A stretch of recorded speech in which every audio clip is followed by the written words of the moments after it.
नमस्कार बच्चों, कैसे हैं आप लोग। उम्मीद है आप लोग अच्छे से होंगे। आज हम डिस्कस करेंगे राष्ट्रीय आय सह मेधा छात्रवृत्ति परीक्षा क्लास 8 के लिए। हम आपको इतिहास के कुछ महत्वपूर्ण प्रश्नों को चर्चा करेंगे जिसका परीक्षा में आने की संभावना काफ़ी है। तो चलिए शुरू करते हैं। प्रश्न 1857 का विद्रोह कहाँ से प्रारंभ हुआ। ऑप्शन है झांसी से, दिल्ली से, कानपुर से, मेरठ से। तो 1857 का विद्रोह शुरू हुआ मेरठ से। कहाँ से? मेरठ से। अब आपसे यह पूछ सकता है कि 1857 के विद्रोह में झांसी से नेतृत्व कौन किया था। तो झांसी से नेतृत्व रानी लक्ष्मीबाई ने किया था। रानी लक्ष्मीबाई ने किया था, ध्यान रखिएगा। और इसी तरह दिल्ली से बहादुर शाह जफर द्वितीय और उसके सेनापति थे बख्त खां। आपसे यह पूछ सकता है कि 1857 के समय दिल्ली का नेतृत्व यानी सेनापति किसने किया था? बख्त खां। और मुगल बादशाह कौन थे? बहादुर शाह जफर द्वितीय। तो इसी तरह आप हमको कमेंट करके बताइए कि कानपुर से 1857 का विद्रोह का नेतृत्व किसने किया था। अगला प्रश्न है, कुंवर सिंह कहाँ के जमींदार थे। ऑप्शन है आरा, जगदीशपुर, दरभंगा, टिकारी। अब देखिए ऑप्शन बड़ा अच्छा है। आरा जिला के अंदर ही जगदीशपुर है। आरा जिसको आप भोजपुर जिला का ये मुख्यालय आरा वर्तमान में, और आरा के अंदर ही जगदीशपुर है, इसलिए सटीक आंसर होगा जगदीशपुर के जमींदार थे। बाबू वीर कुंवर सिंह का जन्म दिवस कब मनाते हैं? 23 अप्रैल को। बिहार से 1857 के विद्रोह का नेतृत्व किसने किया? कुंवर सिंह ने। अगर आपसे पूछ ले इसी में कि पटना में 1857 की क्रांति के समय पटना से नेतृत्व कौन किया था 1857 क्रांति का? तो पीर अली, ध्यान रखिएगा। झांसी से रानी लक्ष्मी 1857 की क्रांति में झांसी से रानी लक्ष्मीबाई, बिहार से कुंवर सिंह, लेकिन पटना स्पेशली पूछे तो पीर अली। अगला प्रश्न है, भारतीय राष्ट्रीय कांग्रेस की स्थापना कब हुई थी। बहुत ही महत्वपूर्ण प्रश्न है। यहाँ से हम आपको 2-3 इंपॉर्टेंट प्रश्न बताएंगे जिसको ध्यान से सुनिएगा। भारतीय राष्ट्रीय कांग्रेस की स्थापना होती है 1885 ईस्वी में। सही आंसर होगा बी। अब यहाँ पे आपको क्या क्या ध्यान रखना है। अगर आपसे पूछे कि भारतीय राष्ट्रीय कांग्रेस की स्थापना किसने की, तो ध्यान रखिएगा ए.ओ. ह्यूम साहब ने। ए.ओ. ह्यूम ने। आपसे यह पूछे कि भारतीय राष्ट्रीय कांग्रेस की जब स्थापना हुई या तो उस समय अध्यक्ष या पहला अध्यक्ष, भारतीय राष्ट्रीय कांग्रेस का पहला अध्यक्ष कौन थे? तो डब्ल्यू.सी. बनर्जी। ध्यान रखिएगा डब्ल्यू.सी. बनर्जी, जिसको हम कहते हैं व्योमेश चंद्र बनर्जी। तो भारतीय राष्ट्रीय कांग्रेस के पहले अध्यक्ष डब्ल्यू.सी. बनर्जी शॉर्ट फॉर्म में। अगर पूरा नाम बताएं तो व्योमेश चंद्र बनर्जी। ठीक, ध्यान रखेंगे। अगला प्रश्न है, गांधी जी ने किस खेती के लिए बिहार के किसानों के समर्थन में अपना सत्याग्रह आंदोलन किया। ऑप्शन है कपास, गेहूं, नील, मक्का। यहाँ से भी कुछ प्रश्न बनते हैं। तो गांधी जी ने 1917 में चंपारण सत्याग्रह किया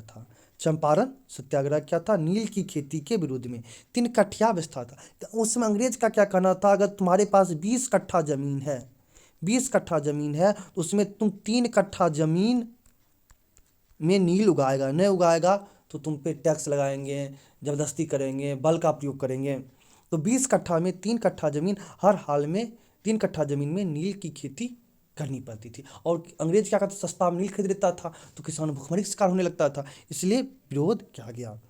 तो यहाँ पे थोड़ा चर्चा कर लेते हैं। 1916 के लखनऊ अधिवेशन में, 1916 का कांग्रेस का लखनऊ अधिवेशन हो रहा था, उसमें पश्चिम चंपारण से राजकुमार शुक्ल, ध्यान से सुनिएगा, राजकुमार शुक्ल नामक किसान पहुंचे लखनऊ, जहां पे कांग्रेस का अधिवेशन हो रहा था 1916 में। किसानों की समस्या रखी गांधी जी के सामने, तो गांधी जी ने वादा किया हम चंपारण आएंगे। तो गांधी जी चंपारण कब आते हैं? 1917 में। और 1917 में चंपारण सत्याग्रह करते हैं और किसान को समस्या से निजात दिलवाते हैं। अगला प्रश्न है, 1942 में गांधी जी के द्वारा कौन सा आंदोलन चलाया गया था। हम जो भी इसमें प्रश्न दिख रहा है सभी का हम आपको डेट बताएंगे, सभी महत्वपूर्ण है। तो 1942 में देखिए भारत छोड़ो आंदोलन चलाया गया था। 1942 में भारत छोड़ो आंदोलन चलाया गया था। इसलिए इनमें से कोई नहीं होना चाहिए था, इनमें से कोई नहीं था, इनमें से सभी आ गया, इसलिए इसमें से कोई भी एक ऑप्शन सटीक नहीं बैठता है। 1942 में गांधी जी द्वारा भारत छोड़ो आंदोलन चलाया गया था। 1942 में भारत छोड़ो आंदोलन, इसी में गांधी जी ने करो या मरो का नारा दिया था। असहयोग आंदोलन की बात करें तो यह 1920 में आरंभ हुआ था और चौरा चौरी हत्याकांड हो जाने के कारण गांधी जी ने इसको 1922 में बंद कर दिया था। 19 फरवरी 1922 में इसको बंद कर दिया था। तो आपसे यह भी पूछा जा सकता है कि चौरा चौरी कांड, चौरा चौरी नहीं, ध्यान रखिएगा, चौरा चौरी कांड, चौरा चौरी कांड 1922 में हुआ, इसके कारण गांधी जी ने असहयोग आंदोलन स्थगित कर दिया था। 1920 में असहयोग आंदोलन शुरू होता है और 1922 में समाप्त होता है। यहाँ पे देखिए असहयोग आंदोलन भी 2 बार रिपीट है, इसमें भी अगर भारत छोड़ो आंदोलन टाइप किया सकता था, एरर हो गया, इस कारण से ये बात है। तो 1942 में महात्मा गांधी द्वारा भारत छोड़ो आंदोलन हुआ था। खिलाफत आंदोलन ध्यान रखेंगे, एक प्रश्न आ सकता है, खिलाफत आंदोलन, खिलाफत आंदोलन 1919 में हुआ। खिलाफत आंदोलन 1919 में हुआ, क्यों हुआ? जब प्रथम विश्व युद्ध समाप्त हुआ था तो तुर्की के साथ अंग्रेजों ने अपमानजनक संधि कर लिया, और जबकि तुर्की का जो खलीफा होता था पूरे संसार का जितना मुस्लिम होते हैं उनके लिए आदरणीय था, रेस्पेक्टेड था, तो भारतीय मुसलमानों को दिल में लग गया, तो इसलिए उन्होंने खिलाफत आंदोलन शुरू किया। तो खिलाफत आंदोलन कब होता है? 1919 ईस्वी में।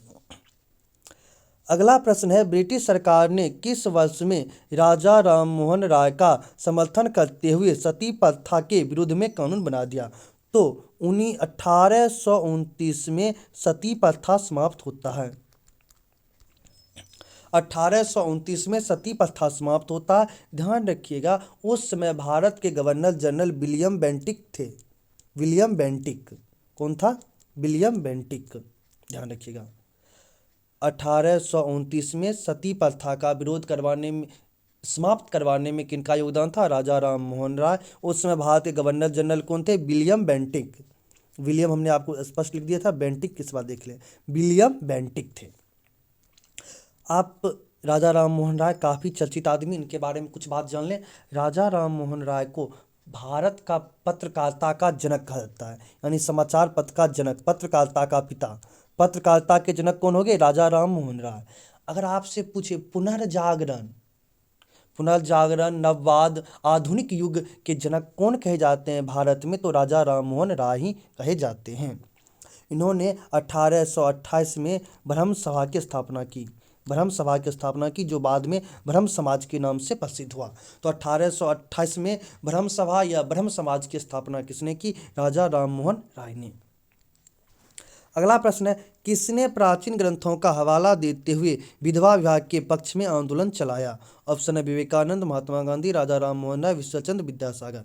तो भारत में विधवा विवाह यानी जिस लड़की का पति मर गया हो, जिस महिला का पति मर गया हो, उसका दोबारा शादी का जो आंदोलन चलाए थे और दोबारा विधवा का शादी करवाने में इस कुरीति के विरुद्ध जो आंदोलन चलाए थे विश्वचंद्र विद्यासागर। पहले विधवा का विवाह नहीं होता था, तो विश्वचंद्र विद्यासागर ने आंदोलन चलाया और विधवा विवाह के पक्ष में को समर्थन करके एक नियम बनवाया कि नहीं, विधवा का भी विवाह हो सकता है। अगला प्रश्न है, बहुत ही अच्छा प्रश्न है, बार बार परीक्षा में पूछे जाने वाला प्रश्न है, रामकृष्ण मिशन की स्थापना किसने किया? ऑप्शन है राजा राम मोहन राय, महात्मा गांधी, स्वामी विवेकानंद, ईश्वरचंद्र विद्यासागर। तो रामकृष्ण मिशन की स्थापना, रामकृष्ण मिशन की स्थापना स्वामी विवेकानंद ने 1897 ईस्वी में किया था। 1897 ईस्वी में, ध्यान रखिएगा, रामकृष्ण मिशन की स्थापना किसने की? स्वामी विवेकानंद ने। स्वामी विवेकानंद ने कब? 1857 ईस्वी में। और इन्होंने ही 1893 में अमेरिका में भाषण दिया था, शिकागो में धर्म सम्मेलन में। मेरे अमेरिका के भाइयों और बहनों, इन्होंने इतना ही कहा था, खूब भयंकर तालिब जाता था, उनका भाषण काफ़ी फेमस रहा, लगभग 1 घंटा 2 घंटा तक भाषण दिए थे। तो 1897 में रामकृष्ण मिशन की स्थापना किसने की? स्वामी विवेकानंद ने। और स्वामी विवेकानंद ने धर्म सम्मेलन शिकागो में कब भाषण दिया? 1893 ईस्वी में। अगला प्रश्न है, आनंद मठ की रचना किसने किया? ऑप्शन है रविन्द्रनाथ टैगोर, बंकिम चंद्र चटर्जी, राजा राम मोहन राय, इनमें से सभी ने। तो आनंद मठ की रचना, आनंद मठ नामक पुस्तक की रचना बंकिम चंद्र जी ने किया। अगला प्रश्न है, दीवाल पर बने चित्र को क्या कहा जाता है? ऑप्शन है भित्ति चित्र, स्तंभ चित्र, रूप चित्र, शिलालेख। तो दीवार पर बने चित्र को भित्ति चित्र कहा जाता है। ध्यान रखेंगे, भित्ति चित्र कहा जाता है। तो अगर आप इसको ध्यान से एक दो बार सुन लें तो आपके एग्जाम के दृष्टिकोण से काफ़ी फायदेमंद रहेगा।